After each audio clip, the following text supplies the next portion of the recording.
You grabbed the fence, you stuck your fingers inside the glove. Don't bring me into this fight.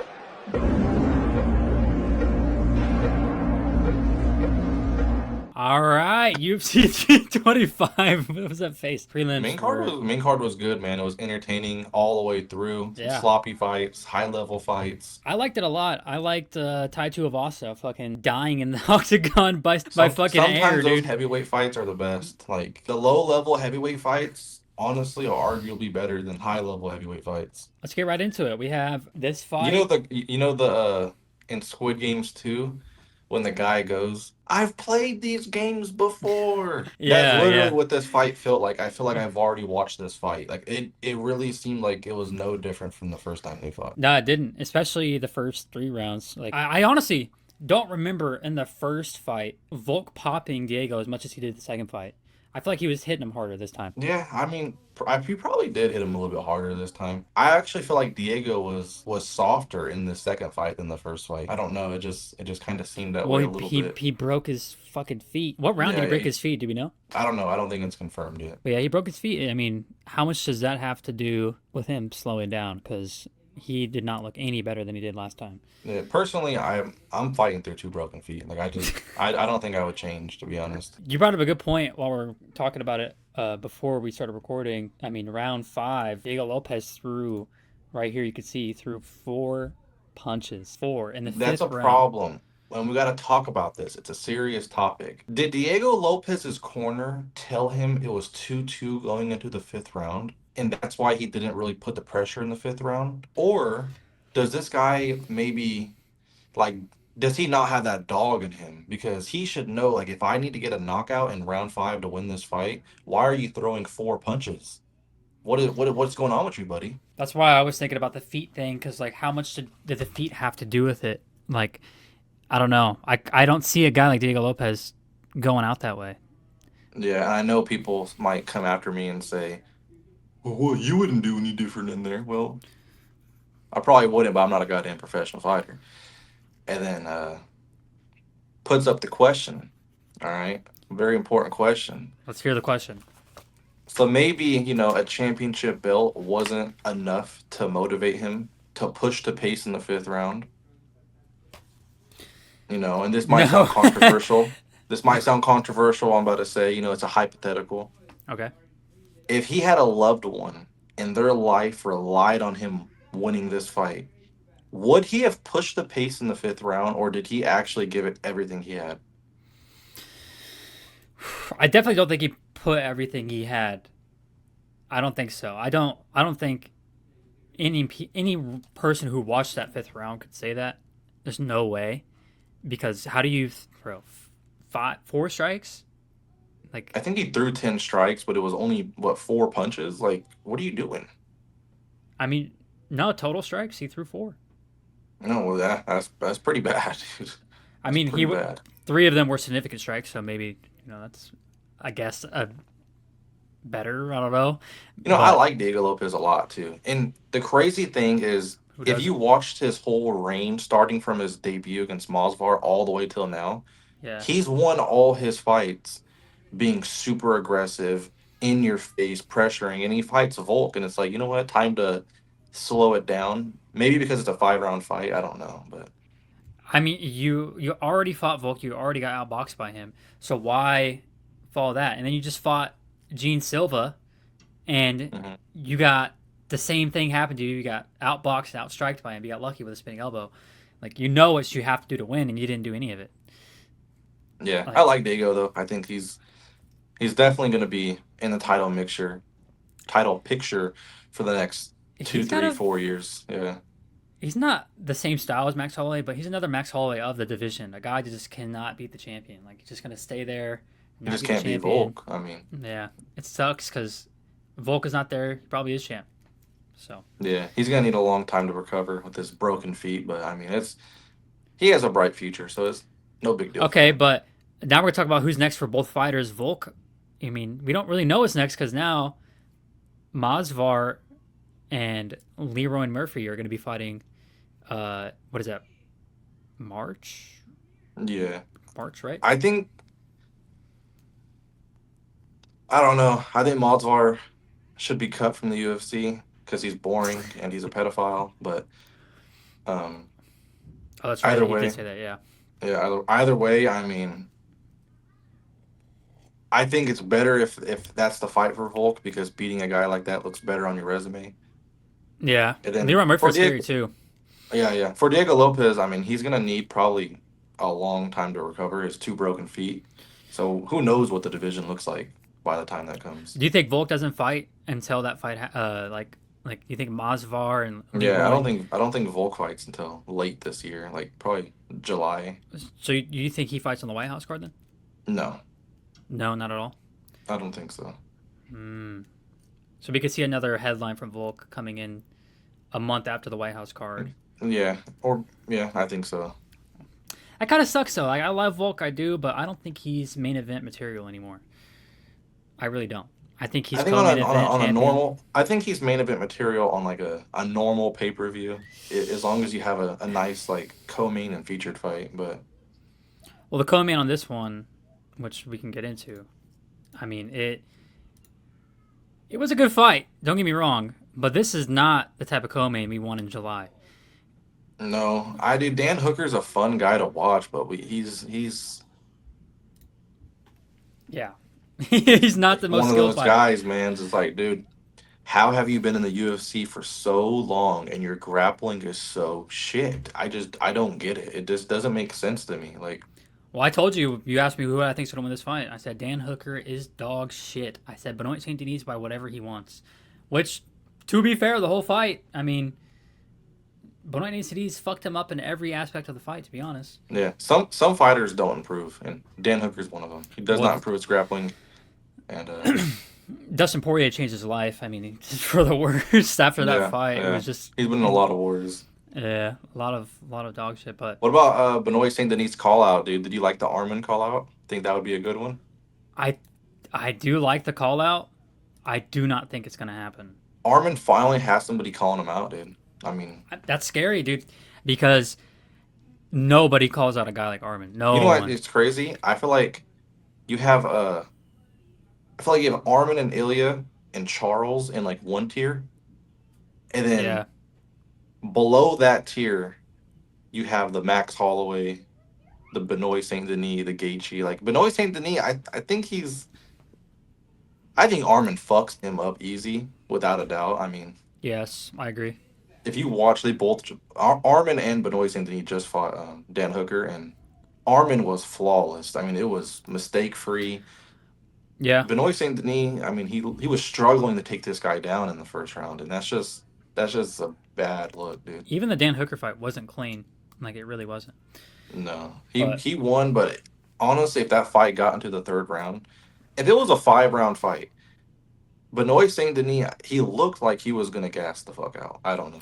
It just from well, what he I was saw. holding that fucking triangle for a long time, like he was gonna get something, you know.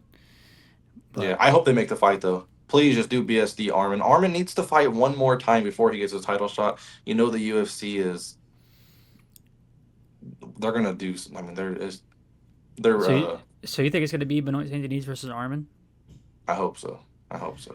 I mean, that's a good fight for Armin. For Benoit, that's terrifying. That's basically a championship fight for him. I think the That's real fight you do is Armin versus the winner of Charles and Max Holloway. But yeah. they don't fight for another month and a half, and then who knows? That might be a banger where the guy needs another 6 months off, and there's just Yeah. I mean, we would love to break down that fight right now, but we gotta break down Benoit Saint Denis versus Dan Hooker. But what do you think's next for Dan? Is he another guy that you just kind of just float around? The next up and comer has to fight him. I think you have to, there's only one fight for him. It's Paddy Pimblett. You have to make Dan Hooker Paddy Pimblett. They already have the beef. Paddy said that Dan couldn't grapple dude trying to do vile things to his mother. And then Dan Hooker responded and said, "You're a bad friend. That's why your friend offed himself." Like you have to make the fight. If Dana White does not make this fight, he should be fucking released from the UFC. Well, if anyone's gonna not do it, it's gonna be Dana White. Like 2 + 2 = 4. Dan Hooker, Patty. Guys, it's not Tuesday. Like that's what he would say. Dude, Dan Hooker Patty, it makes so much sense. Two guys who are absolutely dog shit at the sport. Two guys that will never become champion, but I mean they're fun to watch, dude, and they Not have in that history. division. There's no way. You got to You be high have to do level. you have to put them on the same press conference as each other and just watch it unfold. It would But sell that's the itself. problem. I don't think Dana wants that. So I don't think he'd book that. I think he's so stuck in this thing where he doesn't want controversial talking shit moments anymore that he wouldn't book it for that reason. Yeah, I think he's just he's so worried about his boxing and his power slap or whatever he does, his gambling. He doesn't even focus on the UFC. But that's a whole nother topic. What about Fazeev versus Ruffy?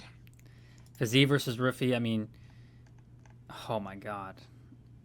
This was not what I expected. I picked Fiziev to win this fight. And I didn't know Fiziev didn't know how to throw a combo. That shit pissed me the fuck off. This guy said, you know what? Let's pull fucking MVP, but worse. Let's throw one strike at a time, land clean, and just do nothing with it. Like that's basically what I watched. And then Rufy, a counter striker, easily just sat there and waited for his perfect moment to knock this motherfucker out. That's exactly what he did. Yeah, I mean you're right. There really isn't much to break down. I mean Fazeev, he was pressuring, but he was only throwing one, two strikes at a time. And Ruffy just Yes. caught him, finished him. Like, how do you pressure a guy every single round and you're walking him down and you're throwing 17 to and strikes in round one and then Rufy throws 21? Like, you're the guy pressuring and you're getting outstruck. That's kind of crazy. I mean, I can understand that Rufy's a counter striker and it's scary to. It's like a fighting a Song Yadong almost. It's like it's hard to fight a guy like that and throw a bunch of strikes, but at the same time, it's like you're a kickboxer. Throw some fucking combos, man. You know what? I actually would love to see Ruffy. I have a crazy fight for him, dude. Mm-hmm. You put Ruffy on the White House card Mm. against Michael Chandler, dude. Ooh. They're close to like their rankings are kind of close right now. Yes. Very close actually. And it's a good fight, dude. It would be a banger It would fight. be a Like banger, and you know how that shit goes. You fight Michael Chandler, you fight for the belt. that's So, what I'm saying, dude. Ruffy could KO Chandler, and next thing you know, he's fighting for the belt. And I mean, it yeah. could happen. But that fight What was about? good, though. That fight was good. I did like that fight. I mean, it was Yeah, it entertaining. was. But What time about for time for the shit what about show. the fight of the night, dude? Tai Tuivasa and Taliesin Teixeira. Oh my god. I mean, let's look at these. Bro, three strikes from Tai Tuivasa in that first round. That was horrendous. Taliesin Teixeira, his whole career, had never seen the second round and couldn't finish Tai Tuivasa on the ground. And that was kind of embarrassing. Yeah, it was bad. It was real bad. Obviously, round two, round three, I mean, round one and two were clear for Taliesin Teixeira, but to let a guy like Ty come back into round three and let him knock himself out from cardio is pretty fucking embarrassing. Dude, speaking of that fight, Tai Tuivasa down 2-0 in the third round is on top of Taliesin Teixeira. He can Yep. easily throw punches to the body and to the head and knock this guy out. This guy is gassed. He could knock him out. I had money on Teixeira. I thought I was about to lose my money because Tai Tuivasa was going to TKO him. But this guy has no kill instinct. He was perfectly fine with losing a decision because he was that tired. Yeah. And that's a damn disgrace. He should be cut from the UFC. He should be Like cut. Yeah. if he would have lost the fight but a win out swinging, then you know what? He deserves one more fight. But the fact that in round 3 you're down 2-0, the guy you're going against can't even move. He's so tired. And you're holding on to him for dear life. He shoots a takedown, you stuff it. You're on top of him, throw something, dude. Like what are you like that's embarrassing, dude. Like it's bad. He's got to be cut. I wouldn't be surprised if he's cut on Tuesday. uh, Yeah, like that's that I don't know. And then what do you think is next for Taliesin? I really do think Ty might actually get cut on Tuesday. I really do believe that. I think they should both be cut after what I watched, but Whoa. You think dude, Talison's that bad, huh? I hope they give Taliesin a guy that no one wants to fight. Give him a damn a wrestler that's just gonna hold on to him and take him down, dude. Jailton? Please punish him. I mean, not someone that high ranked, but Yeah, yeah. like a. I hope he fights like a fucking Sergey Spivak, dude, or someone. I don't know. Oh, that'd be a good fight. He needs to get punished. I mean, But I can't believe these guys are like heavyweights that are looking at like trying to climb the ladder and they're not that far away. It's kind of insane. Like that's how bad the division is. dude, heavyweight is the only division that has gotten worse now than it was 20 years ago. Oh my god. Perfect statement right there. Maybe light heavyweight as well, but That's a perfect statement. I yeah, but completely agree. heavyweight's gotten worse, dude. Like, how does heavyweight get worse? Probably for UFC and boxing too. Like, it don't make sense. But I don't know, but we need to talk about a guy who might be a champion like in his near future, and his name's Quillian Salkeed. If I said that right, I don't know if I said yeah, that. he's a bad motherfucker, dude. I like him, dude. He has I everything. like him, He has everything you really want, dude. He's powerful on the feet. He's got cardio, grappling. Like, dude. I've seen clips of this guy landing right hands, and it's fucking crazy, dude. yeah, I know. It's so much power. His head kicks have so much power. Everything he has so much power, and on top of that, he can wrestle like a motherfucker, dude. Like he is so good all around. Yeah, he needs to really fight someone that's ranked now. I think he did call for a ranked fight as his next fight. He deserves it. Yeah. Oh, but the lightweights are that's such a tough division. Like, Who would you put him against on the right lightweight rankings? dude, you got to give him like a Dariush or like a someone like a Manuel Torres, someone that's in the lower rankings, but a tough fight. The problem is like, dude, even the lower ranked lightweights are really, really good. So I don't know. Right, but you have a guy like Renato Moicano who's in the rankings still, right? Yeah, I don't even know how he's in the rankings, but That's what I'm saying. Like it's possible that he can get a ranked fight that benefits him. He could get a ranked fight that does not benefit him, but Moicano did beat Benoit Saint Denis. But I mean, everyone gets a fluke win every now and then. But like, nah, Benoit is just he's very aggressive in the way he fights. He's either gonna get he's a kind of a Michael Chandler in a way. Like he's not gonna go to decision. oh yeah, So I like that about Benoit. But yeah, Quillian. I cannot. I'm actually excited to watch his next fight, no matter who it's against. Like yeah, I know really, really he's excited. super entertaining too. I like him. Yeah. But other than that, I mean, we have one fight left to talk about, and it's the TikTok star himself, dude. It's Torres Finney. Fucking. Torres Finney, dude. Oh my, I don't even want to look at him right now. Dude. I know. You bet money on him. I know we both picked him to win, Ugh, but is it confirmed that he ruptured his Achilles? I don't know. I know he got injured. He injured himself, so I'm gonna cut him some slack. Right. But man, oh man, like While you're talking about the fight, I'm gonna look up and find out if he was actually a ruptured Achilles. okay, yeah, I did the guy. It's hard to critique him because if he really did like injure himself, then it is what it is. But damn, is his striking absolutely terrible, terrible, terrible, terrible. Worst striking maybe in the UFC. I mean, dude, when I compare his striking to other fighters and how bad it is, I have to think of guys like Ben Askren. Like that's like the only guy that comes to my mind. Like I don't think I've ever watched a fight with a man with worse striking than Finney other than Ben Askren. It sucks because his potential is so high. When he would land those crazy, wild, fucking wing punches, like, oh my god, jeez. Yeah, I mean his striking offense isn't the worst thing ever, but when you combine it with how bad his striking defense is, holy shit. I mean, Yeah, it's not confirmed, but it seems like he ruptured his Achilles, which, I mean, as football fans as well, we know that's a very, very bad injury. So he's probably going to be out for an entire year, maybe even a year and a half, depending on how well the surgery goes. But that sucks. That sucks because he was a fun little guy to watch in the prelims.